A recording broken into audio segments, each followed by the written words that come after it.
BRS అధ్యక్షుడు కేసీఆర్ కు MLC Kavitha లేఖ రాయటంపై BRS party working president KTR స్పందించారు. పార్టీ అంతర్గత విషయాలు అంతర్గతంగా మాట్లాడితే బాగుంటుందన్నారు కేటీఆర్. పార్టీ అధ్యక్షుడిని కలిసే అవకాశం ఉంది అన్నారు. పార్టీ ఫోరమ్స్, ఆఫీస్ బేరర్స్ తో కూడా మాట్లాడవచ్చు అన్నారు. పార్టీలో ఎవరు ఏ హోదాలో ఉన్నా ఇది అందరికీ వర్తిస్తుందని తెలిపారు. అన్ని పార్టీలో కోవర్ట్లు ఉంటారని, రేవంత్ రెడ్డి కోవర్ట్లు ఉంటే ఉండొచ్చు అన్నారు కేటీఆర్.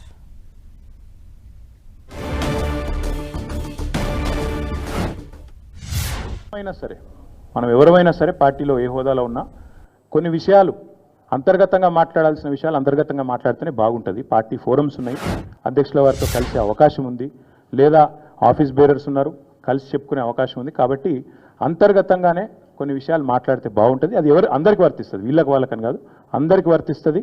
తప్పకుండా ఎవరమైనా ఒకటే, ఈ పార్టీలో అందరం కార్యకర్తలమే. మా పార్టీలో డెమోక్రసీ ఉంది, మా పార్టీలో సలహాలు సూచనలు ఎవరైనా ఇవ్వచ్చు, ఎట్లా అయినా ఇవ్వచ్చు. గతంలో పార్లమెంట్ సమావేశాల సందర్భంగా లేఖలు వచ్చినాయి, సూచనలు వచ్చాయి. అట్లా వచ్చినప్పుడు వాటిని ప్రజాస్వామికంగా స్వీకరిస్తారు. అన్ని పార్టీలో ఉంటారు. రేవంత్ రెడ్డి కోవర్ట్లు ఉంటే ఉండొచ్చు, ఏముంది అందులో. Coverts will expose themselves in due course of time. ఎందుకు తొందర, ఎందుకు చేసుకోవాలి? అయినా సరే మనం ఎవరైనా సరే పార్టీలో ఏ హోదాలో ఉన్నా. ఎమ్మెల్సీ కవిత రాసిన లేఖ పైన ఇప్పుడు BRS party working president KTR స్పందించారు. అయితే మా పార్టీలో డెమోక్రసీ అన్నది ఉంది, ఎవరైనా కూడా అంటే స్వేచ్ఛగా వాళ్ళ భావాన్ని వ్యక్తపరచవచ్చు, కానీ పార్టీ అంతర్గత విషయాలు అంతర్గతంగా మాట్లాడితే బాగుంటుందని చెప్పేసి ఆయన సూచించారు.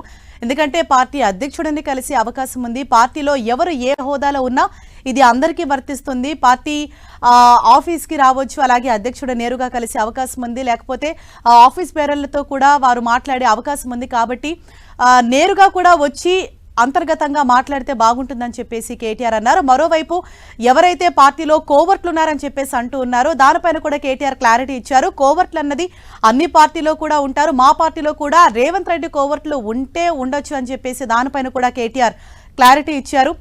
మరోవైపు కవిత రాసిన లేఖకు సంబంధించి రకరకాల ఊహాగానాలు, అంటే సొంత పార్టీలో కావచ్చు అండ్ అలాగే ఇటు కాంగ్రెస్, బీజేపీ పార్టీలో కూడా రకరకాల ఊహాగానాలు వినిపిస్తున్న నేపథ్యంలో వాటిపైన కూడా క్లారిటీ ఇచ్చే ప్రయత్నం చేశారు కేటీఆర్. అంటే పార్టీకి సంబంధించి ఎవరికి కూడా ఎటువంటి విభేదాలు కూడా లేవు, అన్ని కూడా బాగానే ఉన్నాయి, అన్ని సంబంధాలు కూడా బాగానే ఉన్నాయని చెప్పేసి కేటీఆర్ క్లారిటీ ఇచ్చారు.